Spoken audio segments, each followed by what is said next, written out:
নমস্কার বন্ধুরা, কালো সোনার একটি নতুন রেসিপিতে আপনাদের সকলকে স্বাগত। এই সোনালি রঙের হালুয়াটা ঢেলে একটা পাত্রের উপর তার উপর ছড়িয়ে দিচ্ছি কিশমিশ, কাজু, আখরোট আর পেস্তার টুকরো। দেখুন কি দারুণ দেখতে লাগছে। তৈরি করেছি তরমুজের খোসা দিয়ে।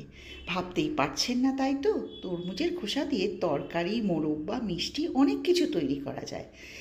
দেখুন কি সুন্দর দেখতে হয়েছে। এইভাবে কেটে কেটে যদি পরিবেশন করেন কেউ বুঝতেই পারবে না বলে না দিলে যে এটা তরমুজের খোসা দিয়ে তৈরি। আসুন আমরা দেখে নিই কীভাবে তৈরি করব তরমুজের খোসার হালুয়া। তরমুজটা দেখুন কেটে পাশে রেখে খাচ্ছিলাম। খেতে খেতে হঠাৎই মনে হলো এতগুলো খোসা ফেলে দেব। তখন চিন্তা ভাবনা করে দেখলাম তরমুজটা যখন এত মিষ্টি, খোসাটাও নিশ্চয়ই ভালোই লাগবে। তাই তৈরি করে ফেললাম তরমুজের খোসার হালুয়া।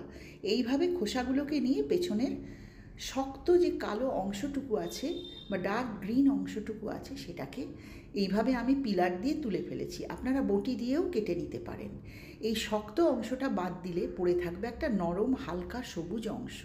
সামনের দিকে যদি তরমুজের কিছু লাল অংশ লেগে থাকে তাহলেও কোনো ক্ষতি নেই, কিন্তু পেছনের এই শক্ত সবুজ রঙের কালো রকম অংশটুকুকে আপনার পিলার দিয়ে হোক বা বটি দিয়ে হোক কেটে ফেলে দিতে হবে, যাতে মুখে না বাঁধে। এইভাবে দেখুন এক একটা টুকরোকে আমি পরিষ্কার করে নিচ্ছি। এই টুকরোগুলো পরিষ্কার করার পর এইভাবে ছুরি দিয়ে হোক বা বটি দিয়ে হোক কেটে ছোট ছোট করে নিন। তাতে করে আপনার এগুলোকে পিষে নিতে সুবিধা হবে। শিলনোড়াতেও পিষতে পারেন, আমি করেছি মিক্সিতে, তাতে একটু সুবিধা হয়। খোসাগুলো দেখুন এইভাবে ছাড়িয়ে নিয়ে তারপরে নরম সবুজ অংশটা ছোট ছোট টুকরো করে নিয়েছি। এই ছোট টুকরো করার পর মিক্সির একটা পাত্রে এই অংশগুলোকে নিয়ে এগুলোকে আপনি মিক্সার গ্রাইন্ডার একবার ঘুরিয়ে নিলেই হবে। তবে এই ঘোরানোটা কিন্তু একটু মিহি করে করতে হবে। এক দুবার আপনি আস্তে আস্তে ঘোরাবেন। তাতে করে কি হবে, হালুয়ার সমস্ত অংশটা মিশে যাবে ভালো করে রান্নার সময়। দেখুন অনেকটা এই রকম দেখতে হবে। তরমুজের খোসা পেশা হয়ে গেছে। আসুন দেখি আর কি লাগবে।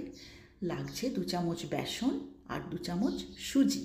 এই বেসন আর সুজিটা কিন্তু ছেঁকে নিতে হবে, যাতে করে এর মধ্যে কোনো রকম ছোটোখাটো গুঁড়ো বা লাম্পস না থাকে। আমার ছাঁকনিটা খুব ছোট, চায়ের ছাঁকনি, তাই একটু অসুবিধা হচ্ছে। আপনাদের বড় ছাঁকনি থাকলে একসঙ্গে সুজি আর বেসনটা তাতে চেলে নেবেন। এইভাবে আমি চামচ দিয়ে অল্প অল্প করে সুজি আর বেসনটা ছেঁকে নিয়েছি। ছেঁকে নেবার পর যে অংশটা থাকবে সেটাই হালুয়া তৈরিতে ব্যবহার হবে। দেখুন ছাঁকতে আমার একটু অসুবিধা হচ্ছে। কেন? কারণ ছাঁকনিটা খুব ছোট। তবুও এইভাবে আস্তে আস্তে করে আমি ছেঁকে নিচ্ছি সুজি আর বেসন। এই মিশ্রণটা ছাকার পরে যে অংশটা পড়ে থাকবে লাম্পসের, সেটা ফেলে দিতে হবে। ছাঁকনিতে দেখুন যেটা পড়ে আছে ফেলে দিলাম। আর লাগছে 1 কাপ মতো দুধ। আমি কাপে করে দুধ ঢেলে নিচ্ছি। দেখুন মোটামুটি এতটা দুধেই আমার হয়ে যাবে।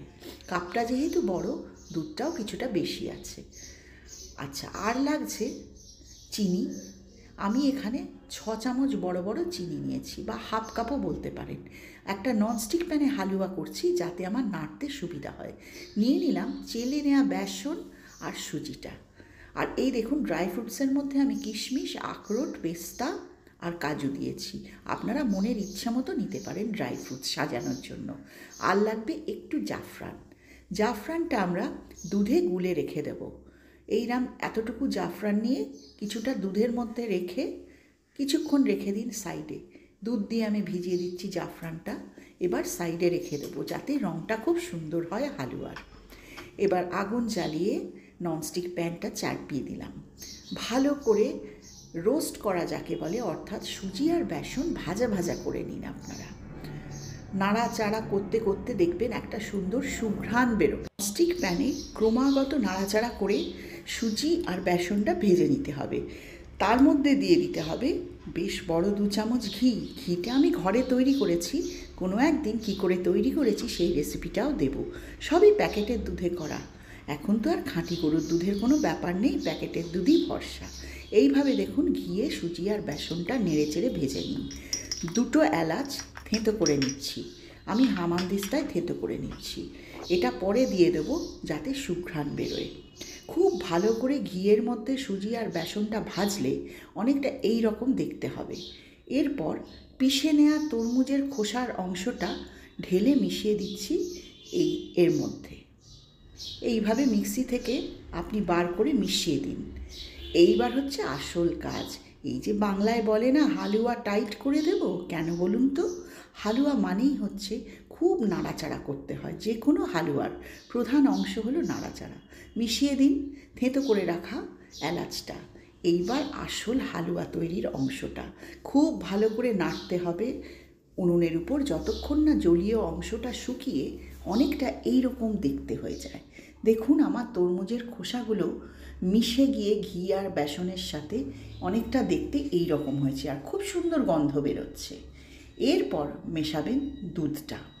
দুধ ঢালার পর আবার একবার নাড়াচাড়ার পালা। খুব ভালো করে যাতে লাম্পস বা কোনো রকম গুঁড়ো অংশ না থাকে আপনাকে মিশিয়ে দিতে হবে। আমার হালুয়ার পরিমাণ অল্প বলে আমি একবারে দুধটা ঢেলে দিয়েছি।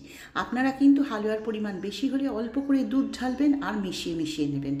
তাতে করে দলা বা লাম্পস মিশিয়ে যেতে আরও সুবিধা হবে।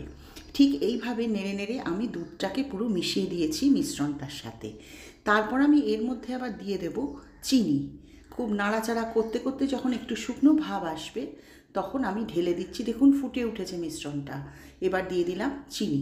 চিনিটাও ঠিক একইভাবে মেশাতে হবে। আর এই কেশর ভেজানো দুধটাও ঢেলে দিলাম। এবার সমস্ত কিছু এই মিশ্রণের মধ্যে নেড়ে নেড়ে একেবারে যাকে বলে ইনকর্পোরেট করে নেওয়া, অর্থাৎ এই মিশ্রণের একটা অংশ তৈরি করে দিতে হবে। আমি দেখুন নাড়া কিন্তু একবারও থামাইনি।